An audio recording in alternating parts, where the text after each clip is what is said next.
नमस्कार, स्वागत है आपका एनएमएफ न्यूज में। मैं हूं आपके साथ शबनम।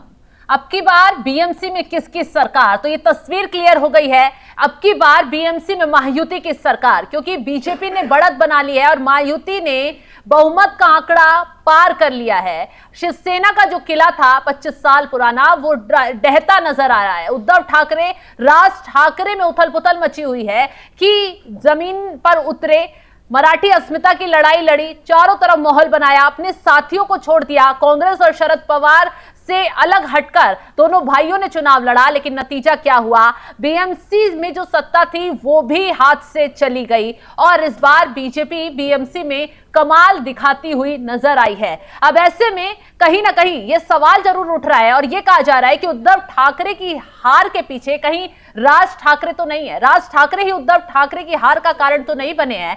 इसके पीछे राज ठाकरे के वो बयान अब चर्चा में आ रहे हैं जो बीते दिनों राज ठाकरे ने मराठी वर्सेस बाहरी का मुद्दा उठाया, खुलकर बाहरी लोगों को धमकी दी, कभी गालियां देते नजर आए तो कभी अन्ना मलाई को अब शब्द कहते नजर आए। अब इसी बात को लेकर निशिकांत दुबे भी मैदान में आ गए हैं। निशिकांत दुबे वही जिनको राज ठाकरे ने बीते दिनों धमकी दी थी कि मुंबई आओगे तो समंदर में डुबा डुबा कर मारेंगे। दरअसल निशिकांत दुबे ने जब महाराष्ट्र में मराठी अस्मिता की लड़ाई राज ठाकरे लड़ रहे थे, सड़कों पर उनके कार्यकर्ता विवाद करते नजर आ रहे थे, कभी दुकानदार को पीटा जाता, कभी ऑटो चालक को थप्पड़ मारे जाते, कभी महिलाओं को परेशान किया जाता। मराठी अस्मिता के नाम पर जो विवाद फैलाने की कोशिश बाहरी लोगों के साथ इन लोगों ने की थी, तो उस पर निशिकांत दुबे ने तंज कसा था कि हिम्मत है तो उर्दू भाषी और दक्षिण के लोगों को निशाना बनाकर दिखाओ, तो वो तुम्हें बिहार यूपी आओगे तो तुम्हें बहुत मारेंगे, लात घूंसे से मारेंगे। इस तरीके की बयानबाजी जब हुई तो राज ठाकरे पलटवार करते हुए नजर आए कि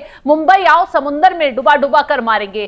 तो इस बात को लेकर जैसे ही बीजेपी जीत की तरफ बढ़ी और सीटें बीजेपी के पाले में ज्यादा गई, तुरंत निशिकांत दुबे ने ट्वीट किया कि अब मैं मुंबई आऊंगा, उद्धव ठाकरे से भी मुलाकात करूंगा, राज ठाकरे से भी मुलाकात करूंगा। यह ट्वीट निशिकांत दुबे के जरिए किया गया है और इसमें देखिए साफ साफ लिखा गया है कि मुंबई आकर उद्धव ठाकरे जी और राज ठाकरे जी से मिलूंगा।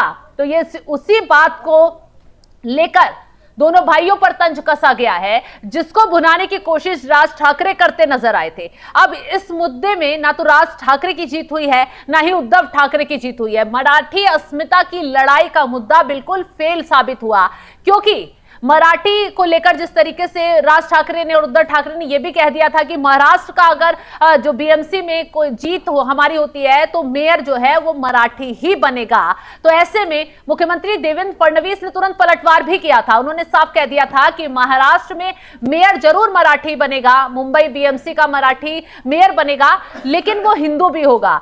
तो बीजेपी की तरफ से पूरा साधकर जवाब दिया गया और जनता को भी अब भरोसा हो गया कि सिर्फ हमें अस्मिता की लड़ाई से डराया या धमकाया नहीं जा सकता, बल्कि हमें विकास की राह पर जो आगे बढ़ाएगा हम उसके साथ चलेंगे। और इस नतीजों ने यह साफ दिखा दिया है कि जिस तरीके से माहौल ये लोग बना रहे थे, चाहे उद्धव हो, चाहे राज ठाकरे हो, चाहे कांग्रेस हो, चाहे शरद पवार हो, पूरी तरीके से जनता ने उन्हें नकार दिया है। जनता ने अपनी जो विकास की राय उसको चुना है कि सरकार क्या कामकाज उन्हें दे रही है, क्या योजनाएं मिल रही है, कैसे लाडकी बहन योजना जिसका विरोध ये लोग करते नजर आ रहे थे, जिसमें घोटाले की बात इन लोगों ने की थी, लेकिन मुख्यमंत्री देवेंद्र फडणवीस ने यह दिखा दिया था कि अगर इसमें कोई गड़बड़ी है तो हम उसमें सुधार करेंगे। जो घोटालेबाज हैं उन पर नकेल भी कसी गई। और सबसे बड़ी बात तो यह है कि लाडली बहन योजना का भरपूर लाभ महाराष्ट्र की महिलाओं को, मुंबई की महिलाओं को दिया जा रहा है, उसका सीधा लाभ मिला फडणवीस सरकार को। पूरा जनता ने दिखा दिया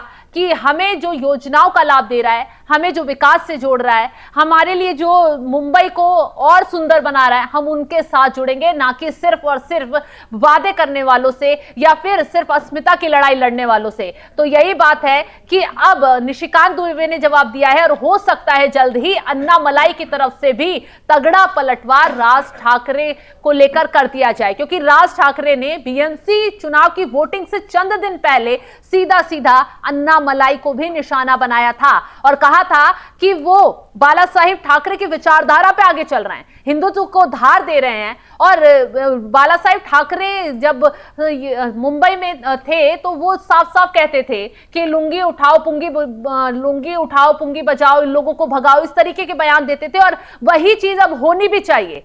तो सीधा सीधा उन्होंने अन्ना मलाई के लिए अपशब्द कहे, गालियां दी और उसी का नतीजा आज उन्हें भुगतने को मिल गया। क्योंकि बड़ी संख्या में मुंबई में, पूरे महाराष्ट्र में बाहरी लोग भी रहते हैं, गुजरात के हों, बिहार के हों, यूपी के हों, व्यापारी लोग वहां रहते हैं, बड़े उनका वोट बैंक अच्छा खासा वहां पर है। और जाहिर सी बात है राज ठाकरे ने उन्हें ही गाली देकर अपने ही पैर पर कुल्हाड़ी मारने का काम किया और उसका नतीजा आज उन्हें भुगतने को मिल रहा है। खुद तो डूबे ही डूबे, उद्धव ठाकरे को भी साथ ले डूबे। और इसी बात का विरोध कांग्रेस भी कर रही थी, इसी बात का विरोध शरद पवार भी कर रहे थे कि राज ठाकरे के साथ मत जाओ, राज ठाकरे का हाथ मत पकड़ो, नुकसान हो सकता है। लेकिन उद्धव ठाकरे जो हैं वो किसी की बात में नहीं आए, किसी की बात नहीं सुनी और नतीजा आज देखिए क्या हुआ। उद्धव ठाकरे के हाथ से सब कुछ छिन गया, ना पार्टी बची, ना नाम निशान बचा, ना ही सत्ता में रह पाए और ना ही अब बीएमसी में जो जादू चल रहा था वो भी खत्म हो गया है पूरी तरीके से। तो ये कहना गलत नहीं होगा कि राज ठाकरे ही उद्धव ठाकरे के लिए बीएमसी में काल बने हैं। और अगर शायद वो कांग्रेस के साथ होते, शरद पवार के साथ होते, तो कुछ लोग ये भी कह रहे हैं कि नतीजे थोड़े उलटफेर हो सकते थे। क्योंकि राज ठाकरे जो पहले से ही सत्ता से सारी सीटों से बाहर हैं, तो वो क्या ही इस बार कमाल कर पाते। तो फिलहाल जिस तरीके से अब राज ठाकरे को लेकर कहा जा रहा है कि राज ठाकरे ही उद्धव ठाकरे को ले डूबे हैं, उसको लेकर आप क्या कुछ राय रखते हैं, कमेंट बॉक्स में जरूर बताइएगा। और तमाम बड़ी खबरों की अपडेट के लिए आप हमारे साथ जुड़े रहें। नमस्कार।